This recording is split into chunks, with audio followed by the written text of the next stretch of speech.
이제 알파벳 정도만 알고 Hello, how are you? 뭐 how much? 그 정도? 이제 학교 친구들이 갑자기 이제 눈빛이 바뀌는 거예요. 그래서 저도 위기감을 느꼈어요, 그때. 나도 해야 되나? 물어봤더니 아니나 다를까 어머님께서도 치과 의사가 좋다더라. 하지만 저는 을 졸업을 했습니다. 캐나다 같은 경우는 교육 시스템이 어떻게 되냐면은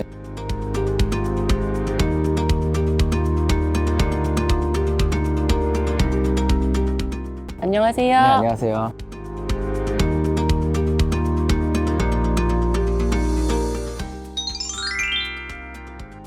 제가 처음에 캐나다 왔을 때가 사실 2001년도였는데 5학년 때 이제 어머님께서 여름 캠프 한번 갔다 와보지 않을래? 그래서 캐나다에 이제 왔었어요. 여름 캠프 같은 경우는 보통 그룹을 지어가지고 한 50명 정도 같이 왔었던 것 같아요. 이제 알파벳 정도만 알고 Hello, how are you? 뭐 how much? 그 정도만 알고 왔던 것 같아요. 제가 처음에 들어갔던 홈스테이 분들이 되게 친절하셔가지고 그래도 적응하는 데는 어렵지 않았다라고 생각할 수 있을 것 같아요. 이제 한국에 다시 돌아가서 다시 학교를 다니고 있었는데 이제 6학년 될 때쯤 이제 끝 무렵쯤에 어머님께서 캐나다에서 유학을 한번 해볼래?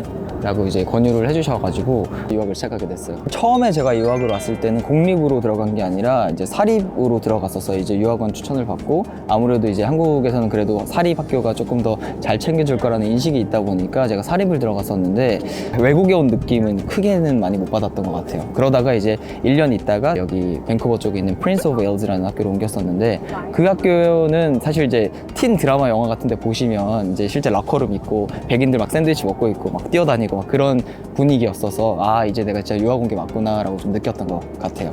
일단 한국에서는 공부를 안 했고요. 학원이나 뭐 과외 같은 것도 사실 받진 않았었어요. 학교 이제 끝나고 오면은 보통 숙제를 하죠. 근데 숙제하는 게 그렇게 많지가 않아요, 양이 한국에 비해서는. 그래서 보통 1시간에서 좀 집중해서 2시간 정도면 이제 끝나고 그럼 5시가 되잖아요. 겨울에 해가 빨리 지다 보니까 밥을 먹고 그다음 6시부터는 이제 자유시간이죠. 네, 그때부터는 뭐 게임도 하고 뭐 메신저로 친구들이랑 주고받고 가끔 이제 커뮤니티 센터 가서 뭐 농구도 하고 배드민턴도 치고 뭐 그렇게 놀았던 것 같아요. 아니죠. 네, 그레이드 9 때까지는 주요 과목들은 7, 80점 정도를 받았던 것 같고 그리고 체육이나 음악 같은 거 점수를 잘 줘요, 학교에서. 그냥 가기만 해도. 그래서 이제 체육이랑 음악만 A, 나머지들은 뭐 C 플러스 B 뭐 이런 식으로 많이 받았던 것 같아요. 그레이드 9까지는. 캐나다 같은 경우는 교육 시스템이 어떻게 되냐면은 그레이드 11, 12 성적만 보고 그 기준으로 대학에 이제 입학을 하게 되는데 그래서 이제 10학년이 됐을 때 이제 학교 친구들이 갑자기 이제 눈빛이 바뀌는 거예요. 그레이드 10 되니까 갑자기 놀자 그러면은 나 학원 가야 돼서 안 돼. 뭐 과외 가야 돼서 안 돼. 게임 얘기하던 친구들이 갑자기 어느 순간부터 너 나중에 뭐 할 거야? 어떤 대학 갈 거야? 뭐 이런 얘기를 하기 시작하는 거예요. 그래서 저도 위기감을 느꼈어요, 그때. 10 때 나도 해야 되나? 부터 이제 학원이라는 걸 제가 등록을 해가지고 이제 공부를 하는 방법들을 터득하러 갔던 것 같아요. 10학년 2학기 때부터는 학원을 다니면서 성적 어떻게 만들어야 되는지, 공부는 어떻게 해야 되는지, 그리고 내가 몇 시간 정도를 공부하면은 특정 과목에서 몇 점이 나온다 이걸 좀 파악을 했어요, 10 때.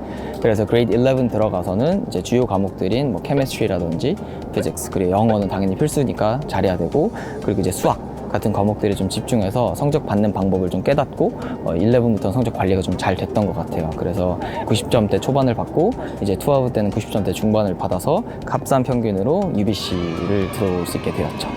아카데믹 과목 같은 경우는 한 과목에 하루에 1시간 정도 꾸준히 하루에 매일매일 사실상 이게 몰아서 벼락치기 한다고 잘 되는 게 아니라 평상시 실력으로 시험을 보다 보니까 그래서 하루에 1시간 정도씩 꾸준히 하고 그리고 시험이나 퀴즈나 아니면 프로젝트가 있는 주에는 제가 한 3시간 정도씩 썼던 것 같아요.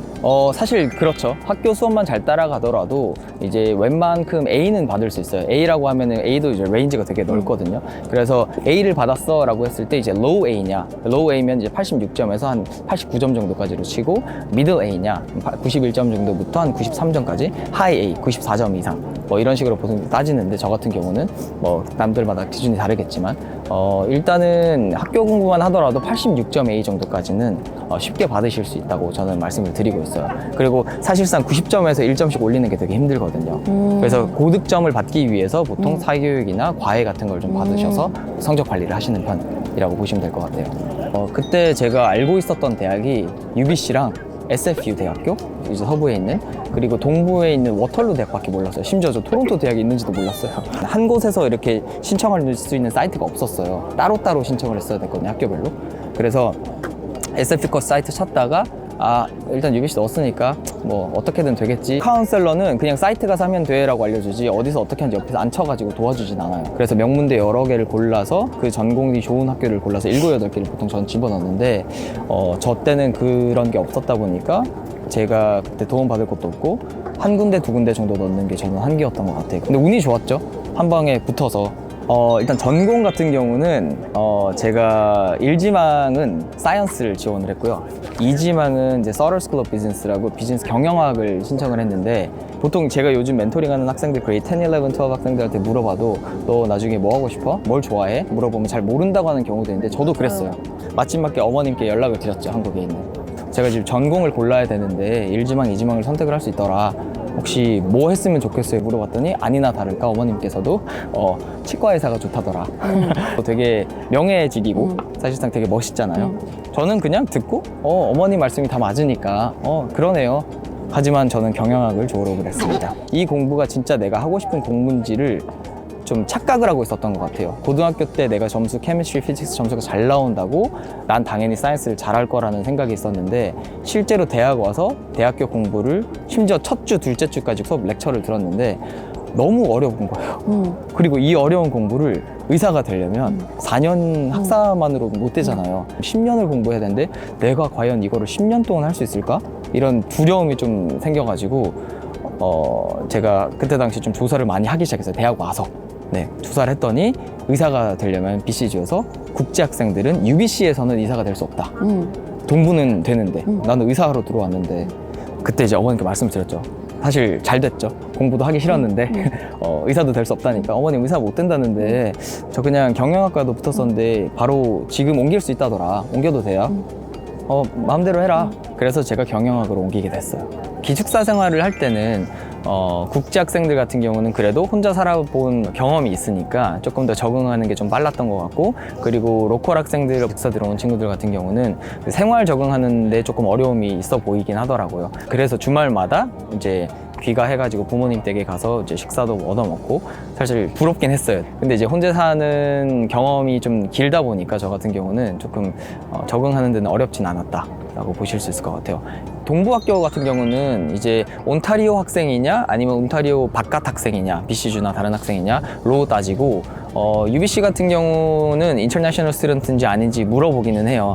근데 이제 풀이 좀 다르기는 한데 실질적 입학률은 거의 비슷하다고 보시면 될 것 같아요. 그래서 통계 자료를 보면은 지원자 수 대비해서 입학자 수는 거의 동일했다고 보시면 될 것 같아요. 그래서 사실 큰 차이는 없고 그리고 점수도 그러면 유학생이 더 많이 필요하냐 그런 것도 따로 없는 것 같아요. 저는 실제로 현직에서 지금 현재 학생들을 매년 한 4, 50명 정도씩 대학에 입시 지원을 도와주는데 그 중에서 절반은 여기 현지 학생들이고 절반은 유학생들이거든요.